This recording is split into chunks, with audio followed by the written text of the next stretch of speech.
ayahnya sendiri yaitu Pak Mahdi teriak-teriak sangat kencang, teman-teman, sambil berontak-berontak. Saat berontak-berontak itu, Dhani meminta seluruh warga yang hadir di situ, pemuda-pemuda itu ya, untuk memegangi Pak Mahdi, teman-teman. Dipegangi 7 orang termasuk si Dhani. Tetap mereka semua itu tidak kuat menahan kekuatan yang luar biasa dari Pak Mahdi, teman-teman.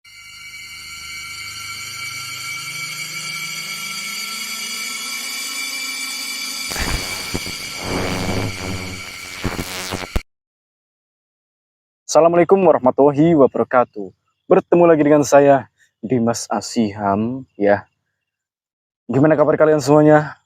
Semoga kalian sehat selalu, diberikan kelancaran dan keberkahan rezekinya, diberikan perlindungan oleh Allah Subhanahu wa Ta'ala, dan selalu dimudahkan segala urusan-urusannya, teman-teman. Nah, di video kali ini saya akan melanjutkan kembali cerita tentang rentetan Santet Jerat Sukmo. Part ketiga, teman-teman.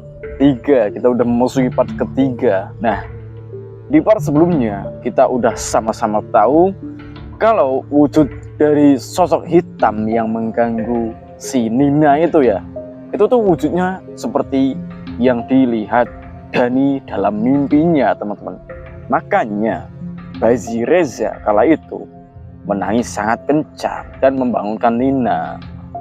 Nah, di video sebelumnya kita juga udah sama-sama tahu itu kejadian hal apa saja yang menimpa Dhani setelah melihat sosok itu di dalam mimpi, teman-teman. Sampai akhirnya si Nina itu teriak sangat kencang saat di dalam dapur, teman-teman. Nah, kalau kalian yang belum nonton cerita sebelumnya itu tonton terlebih dahulu ya untuk melanjutkan cerita ini. Nah, di video kali ini tuh kita akan bahas kenapa Nina teriak waktu itu, teman-teman. Dan hal apa yang terjadi setelah Nina seperti itu, teman-teman. Nah, simak video ini, jangan di skip. Nah, tanpa berlama-lama lagi, mari kita masuk ke videonya. Ini dia ceritanya.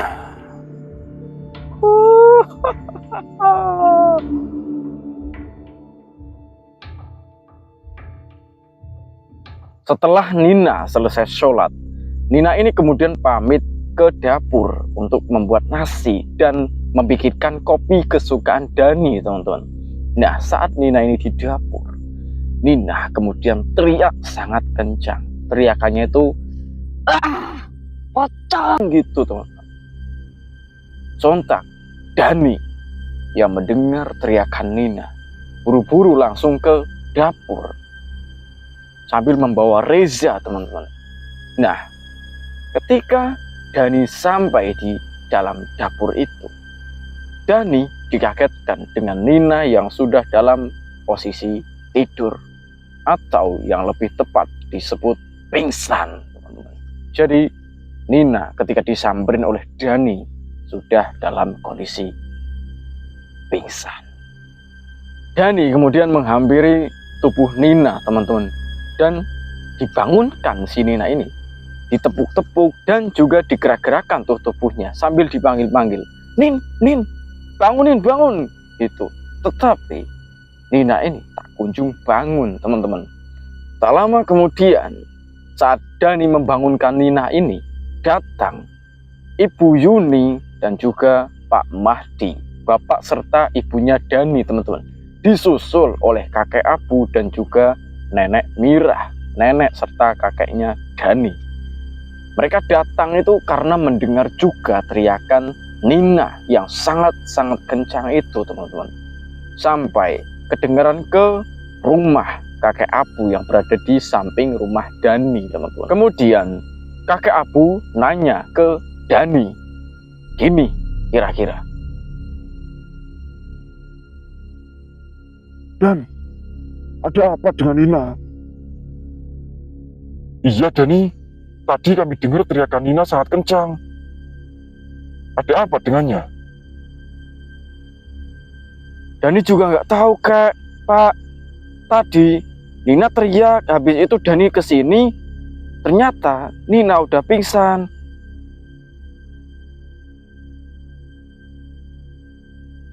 Coba kamu kasih bau-bauan ini ke Nina.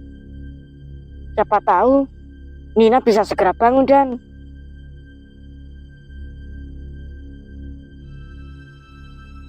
Nah, kejadian ini terjadi di pukul 5:30 pagi, teman-teman. Nah, setelah Ibu Yuni bilang begitu sambil menyodorkan minyak kayu putih gitu ya ke arah Dani, kemudian Dani mengoleskan ke hidungnya Nina. Tetapi beberapa saat ditunggu, Nina ini tak kunjung bangun dari pingsannya. Dan setelah itu, kakek Abu bilang lagi kayak gini.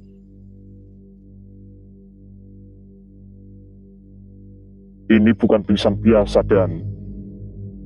Benar, Kek. Dani, tadi Nina teriak apa?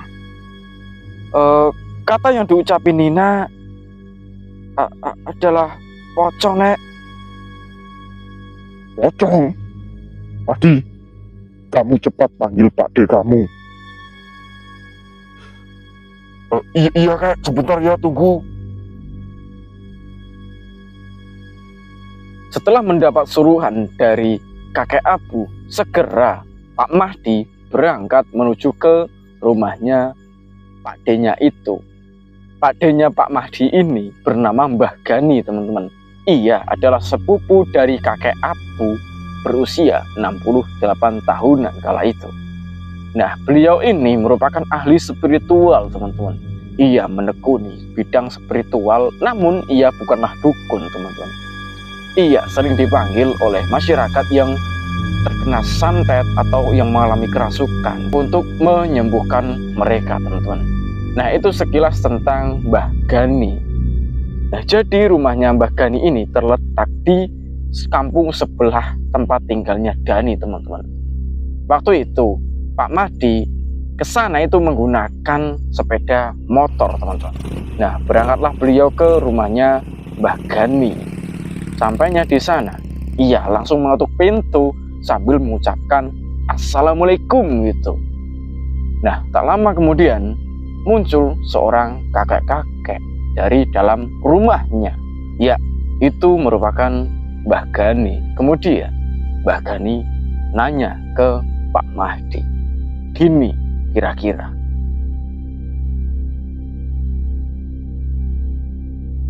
Mahdi, ada apa, nak? Tenang dulu kamu. Mbah Gani, tolong Mbah.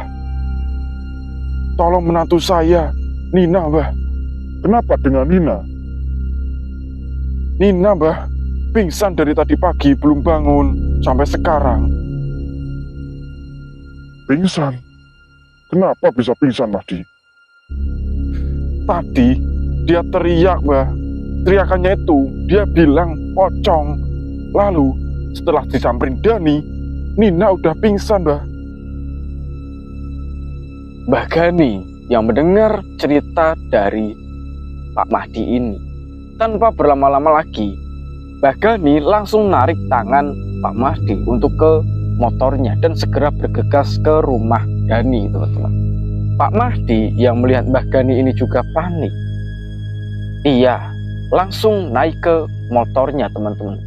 Sebelumnya itu ditarik oleh Mbah Gani ya, sangat kencang tuh ditarik agar segera naik ke motornya. Nah, setelah Pak Mahdi ini naik ke motornya, kemudian ia putar arah menuju ke arah rumah Dani, teman-teman. Setelah itu Mbah Gani juga naik ke motornya dan mereka berdua bergegas ke rumah Dani. Beberapa saat mereka berdua di jalan, teman-teman. Tak lama kemudian Mbah Gani dan juga Pak Mahdi ini sampai juga ke rumahnya Dani. Langsung mereka masuk ke dalam rumahnya. Sampainya di dalam rumah, ternyata si Nina itu sudah dibawa masuk ke dalam kamarnya, teman-teman. Karena kan tadi pingsannya itu di dapur dan sekarang sudah berada di kamarnya. Tanpa basa-basi, setelah melihat kondisi Nina, Mbah Gani langsung jalan ke arah Nina. Ia duduk di tepi ranjangnya dan memegang tangan Nina. Dipegang gini, kemudian Mbah Gani memejamkan matanya. Jam menunjukkan pukul 7, teman-teman. 1,5 jam sudah berlalu, si Nina ini tak kunjung bangun dari pingsannya. Sedangkan Mbah Gani yang pada saat itu mulai memejamkan mata di jam 6. 1 jam sudah berlalu, Mbah Gani memejamkan matanya. Tak lama kemudian, teman-teman, tubuh Mbah Gani ini bergetar dengan hebat. Bergetar sambil mukanya itu mengeluarkan keringat yang mengucur deras, teman-teman. Sampai bajunya itu basah, teman-teman. Waktu itu Mbah Gani mengenakan baju berwarna putih. Dan itu bajunya sampai basah, teman-teman. Setelah dari bergetarnya tubuh Mbah Gani ini, Mbah Gani perlahan membuka matanya. Membuka mata dan ia bilang, Santet Jerat Sukmo. gitu, teman-teman. Setelah ia bilang seperti itu, disusul oleh Nina yang juga membuka matanya. Tapi ia sadar itu dalam kondisi kaget, teman-teman. Jadi seperti ini. Wah, itu teman-teman, sambil tidur kan gitu. Langsung tuh si Mbah Madi minta air kepada Dani. Air putih ini ya, hangat. Dan ambilkan air gitu ya. Air putih hangat. Setelah air putih itu diberikan kepada Mbah Gani, kemudian air itu dibacakan doa dan juga mantra-mantra andalan Mbah Gani gitulah ya. Dan air itu diberikan kepada Nina. Sedikit info, kata Mbah Gani, fungsi dari ia membacakan itu agar jin yang ada di tubuh Nina itu bisa keluar sepenuhnya, teman-teman. Dan Nina pun bisa mendapatkan bentengan secara gaib, teman-teman. Nah, seperti pagar gaib gitulah ya. Setelah selesai Mbah Gani membacakan doa, airnya pun kemudian diminumkan kepada Nina, teman-teman. Tak ada kejadian gaib yang terjadi pada waktu itu. Setelah Nina minum itu, suasana pun menjadi tenang, terkendali semuanya, tidak ada gangguan gaib yang terjadi lagi, teman-teman. Setelah suasana membaik itu, mereka semua yang hadir di situ tuh ya mulai berani menanyakan hal apa yang sebenarnya terjadi pada Nina, teman-teman. Dimulai dari Dani yang bertanya kepada Mbah Gani. Gini kira-kira, Mbah, gimana keadaan Nina, Mbah? Tenang aja Dani, istrimu baik-baik saja kok. Beneran, Mbah? Apa yang sebenarnya terjadi pada Nina, Mbah? Ditanya gitu, Mbah Gani hanya diam, kemudian mengambil rokoknya dari saku di dadanya itu. Ambil rokok gitu kan, ambil buka, diambil, bakar, set. Dia sebat. Kemudian dia bilang gini, Istrimu terkena Jerat Sukmo.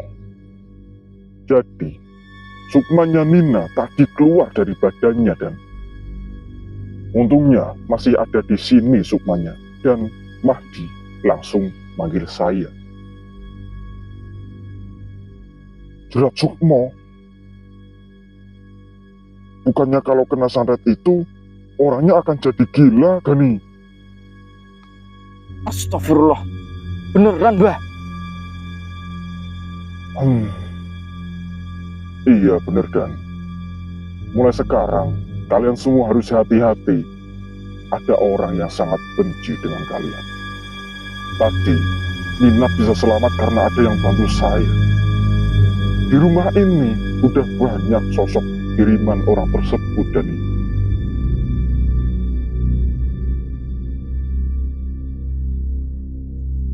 Nah, mereka semua yang mendengar penjelasan dari Mbah Gani hanya bisa diam, teman-teman. Karena mereka itu bingung dan juga takut akan hal tersebut, teman-teman. Sementara itu, di sisi lain, tempat dukun yang menyantet Nina itu bilang kayak gini. Sialan, gagal lagi. Siapa sebenarnya Dani? Padahal dari dulu aku udah ngelihat dia kecil sampai dewasa. Lain kali, akan aku habisi mereka semua. Entah siapa sosok yang mengirim ini teman-teman kepada Nina, itu siapa ya sosoknya. Nah, kembali lagi ke Dani teman-teman. Jam udah nunjukin pukul 9 pagi. Mbah Gani masih ada di situ teman-teman. Dan mereka semua itu ngobrol di ruang tamu, termasuk Nina dan juga Reza. Reza ini berada di gendongan Nina kala itu di ruang tamu teman-teman. Dan Mbah Gani bilang kayak gini.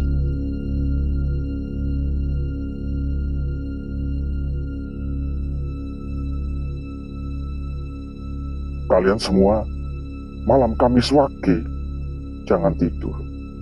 Akan ada orang yang datang. Kalian awasi dari jendela rumah ini. Siapa yang datang, Mbah? Iya, Mbah. Jadi takut saya, Mbah. Kalau orangnya, nanti kalian tahu sendiri. Kita turuti saja kata Mbah Gani. Iya kayak nanti Dani yang awasi kalau udah tiba waktunya. Kemudian dari obrolan mereka ini terhenti ketika Nenek Mirah yang berada di dapur memanggil Ibu Yuni dan juga Dani untuk membawakan makanan, nasi dan juga lauk-lauknya agar dimakan bersama kala itu teman-teman. Ya, sarapan bersama gitu ya. Selesai sarapan, Mbah Gani pun akhirnya pamit pulang ke rumahnya kembali teman-teman, karena waktu yang sudah siang gitu ya. Nah, beberapa hari pun berlalu setelah kejadian itu. Tak ada kejadian gaib yang terjadi lagi di rumah Dani. Nah, singkatnya, malam yang ditentukan pun sudah tiba teman-teman. Di pukul 9 malam setelah selesai makan malam, Dani beserta keluarganya berkumpul di ruang tamu teman-teman, menunggu kedatangan orang tersebut.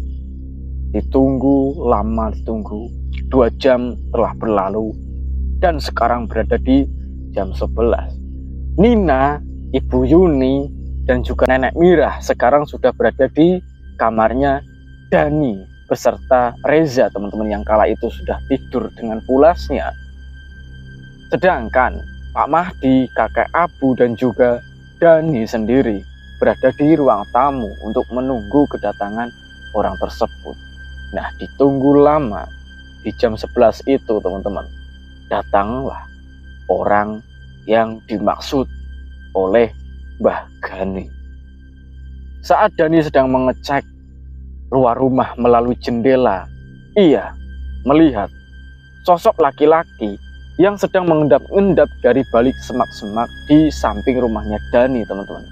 Jadi di depan rumahnya Dani itu, tepi-tepinya itu ada semak, dan di tengahnya itu jalan keluar dari rumahnya Dani teman-teman. Itu ada yang mengendap-endap dari samping semaknya itu teman-teman. Mengendap-endap itu, dan Dani pun memanggil kakek Abu dan juga Pak Mahdi agar segera mendekat ke jendela. Dipanggil gitu kan. Pak, kek, lihat-lihat ini. Saat kakek Abu dan juga Pak Mahdi ngedekat ke arah jendela, kakek Abu melihat ke arah luar jendela dan ternyata kakek Abu mengenali sosok tersebut teman-teman. Sosok laki-laki itu ternyata Mbah Aslan, tetangga Dani. Dan kakek Abu bilang kayak gini. Mbah Aslan, kenapa dia seperti itu? Mbah Aslan, tetangga kita itu. Iya itu Mbah Aslan kek. Pak, taruh apa dia kek? Nyongkel tanah gitu. Tunggu, jangan keluar rumah. Yang penting, kita tahu siapa yang naruh benda apa itu. Iya kek. Selang beberapa saat dipantau, selesai nyongkel tanah, kemudian naruh entah itu benda apa, Mbah Aslan ini kemudian pergi dari rumahnya Dani teman-teman. Nah, segera setelah Mbah Aslan pergi, mereka bertiga ini keluar rumah untuk mengecek apa sebenarnya yang ditaruh oleh Mbah Aslan. Mereka keluar rumah tanpa menggunakan senter, teman-teman, dan kondisi gelap. Kala itu di jam 11, lampu rumahnya Dani itu sudah dimatikan semua. Makanya Mbah Aslan itu tidak bisa melihat ke dalam rumah. Bahwasanya kalau ada yang sedang mengintai Mbah Aslan ini, jadi Mbah Aslan tidak mengetahui hal tersebut, teman-teman. Lama mencari benda apa sebenarnya yang ditaruh oleh Mbah Aslan. Kemudian benda itu ketemu oleh si Dani. Nah, jadi Dani itu menemukan benda tersebut tepat di bawah kakinya Pak Mahdi, teman-teman. Jadi benda itu kan ditanam di tanah, jadi ada bekas galian tanahnya. Nah, Dani itu melihat bekas galian tanah itu dan menyuruh Pak Mahdi untuk mengangkat kakinya. Setelah kakinya diangkat, tanah itu kemudian dicongkel kembali oleh si Dani dan diambillah satu benda. Benda apa itu? Ternyata itu adalah benda berupa kain, teman-teman. Kain, bungkusan kain yang di dalamnya itu setelah dibuka oleh Dani, itu ada jarum dan juga jarumnya itu dililit oleh benang merah, teman-teman. Jadi banyak tuh ada jarum dan dililit benang merah. Kemudian setelah melihat itu, Dani bilang kayak gini, sialan, ternyata si Aslan yang nyantet Nina. Tenang Dan, kita nggak tahu pasti tentang ini. Ini sudah jelas-jelas kayak dia yang nyantet Nina. Tenang Dani, besok kita bawa benda ini ke rumah Mbah Gani. Ya udah deh, besok kita bawa ke rumah Mbah Gani. Setelah selesai di luar rumah itu, mereka bertiga kemudian masuk ke dalam rumah, teman-teman. Sampainya di dalam rumah, mereka bertiga kemudian menghampiri ke kamar Dani dan menjelaskan apa yang sebenarnya terjadi di luar rumah tadi, teman-teman, dan menunjukkan barang apa yang ditaruh oleh Mbah Aslan. Para perempuan yang mendengar fakta tersebut itu sangat kaget, teman-teman. Kenapa tetangganya yang dikira baik itu ternyata melakukan kejahatan seperti itu? Kemudian kakek Abu mengajak Pak Mahdi, Ibu Yuni, dan Nenek Mirah untuk kembali ke rumahnya yang berada di samping rumah Dani itu. Setelah mereka kembali, mereka semua pun disuruh tidur. Nah, sebelum kakek Abu ini pergi dari rumah Dani, kakek Abu berpesan kepada Dani dan juga Nina agar membaca doa terlebih dahulu sebelum tidur, teman-teman. Nah, setelah berpesan begitu, kakek Abu dan yang lain kemudian pulang ke rumahnya sendiri. Setelah itu mereka semua pun tidur, tidak ada gangguan gaib di malam itu. Keesokan harinya di jam 7 itu, Dani, Nina, dan juga bayi Reza itu sudah berada di toko elektronik, teman-teman, untuk membuka tokonya yang berada di pasar dekat rumah Dani. Tak jauh lah dari rumahnya Dani. Sampainya di sana, mereka pun membuka toko. Baru aja membuka toko sekitar 1 jam, teman-teman, Dani dapat telepon dari Ibu Yuni. Ibu Yuni itu bilang agar Dani itu cepat pulang, teman-teman, karena ada hal penting yang terjadi di rumah. Segeralah tuh Dani pulang ngajak Nina dan juga Reza, karena waktu itu Dani itu perasaannya sudah tidak enak, teman-teman. Betul aja, teman-teman, sampainya di rumah itu, rumah sudah penuh dengan warga, sudah penuh masyarakat yang berkumpul, tetangga-tetangganya itu sudah berkumpul.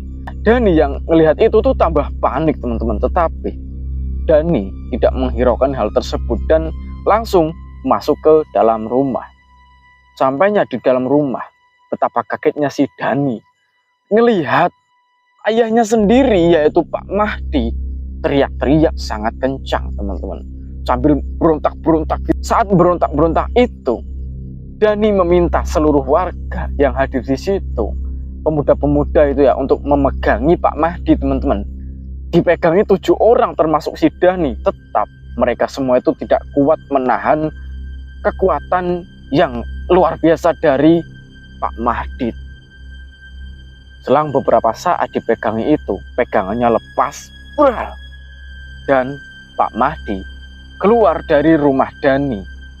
Keluar dari rumah Dani, di luar rumah Pak Mahdi ini mencopot semua baju yang dipakainya, celana, termasuk celana dalamnya itu, teman-teman. Sekarang Pak Mahdi sudah telanjang bulat, teman-teman, di depan masyarakat yang sedang berkumpul. Iya, sambil melepas baju dan juga celananya itu, sambil melompat-lompat dan teriak, teman-teman. Setelah semuanya terlepas, Pak Mahdi tetap seperti itu, teman-teman, melompat-lompat, teriak, gak jelas, gak karuan gitu. Nah, tak lama kemudian Pak Mahdi ini lari ke belakang, ngambil racun untuk rumput, teman-teman. Racun yang digunakan untuk mematikan rumput itu diambil oleh Pak Mahdi. Setelah ngambil racun untuk rumput itu, kemudian Pak Mahdi berlari ke arah sungai, teman-teman. Saat Pak Mahdi ini lari ke sungai, ada salah satu warga yang bilang bahwa Pak Mahdi sudah gila, teman-teman.